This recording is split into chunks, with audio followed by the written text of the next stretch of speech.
Alright, meteorologist Dean Davison from the Weather Pros and Responding Fire. We're going to talk about what we're going to see over the next few days and actually into next week because we have a good chance of seeing Tropical or Hurricane Barry actually come down by the time we get into weekend for the Gulf Coast. And you're going to see where does it go after that? What can it cause? And we'll discuss that here momentarily. So with the first takeoff of the GFS, this is GFS model, as you see, showers and thunderstorms will be likely Friday and Saturday. Saturday going to be a pretty nice day. Not really looking at any showers or thunderstorms. You can see here in this part of the screen, Barry. Where's it going to go? That's the big thing. And you can see it kind of gets blocked by the high pressure, but eventually will move this general direction. It'll generally move from here, transfer its energy to a low here, and then off the coast. Let's watch that in motion here. You see it transfers some energy over, so low to North Carolina area, and we look at it by the next Wednesday and Thursday, giving you more moisture. Now, you can see it also tries to redevelop a system here off the coast of the Carolinas by next Sunday. Not this Sunday, but Sunday after, the 21st. And then I would generally move out because behind that you can see a high cold front and pressure system right here. So this would push out to sea, but this is all stuff we got to watch out for. And then we get into more of a dry pattern, and we have to watch for, like I said, anything this time of year. We need to watch along the southeast coast for development of tropical systems. That goes for the areas of the Gulf of Mexico. So what else do we have? Here's your tracks. And you can see here, majority of these tracks go up in this area. So that's pretty much your area. And after that, it moves to the east and northeast.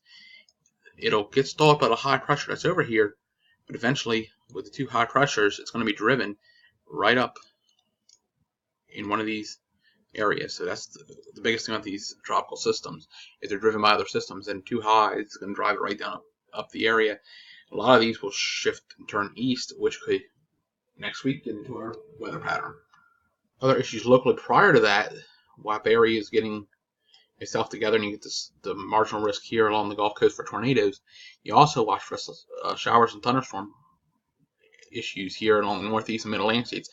Damaging winds, isolated tornadoes, and hail all possible tomorrow, or shall I say, during the day on Thursday, as we're almost hitting Thursday at this point.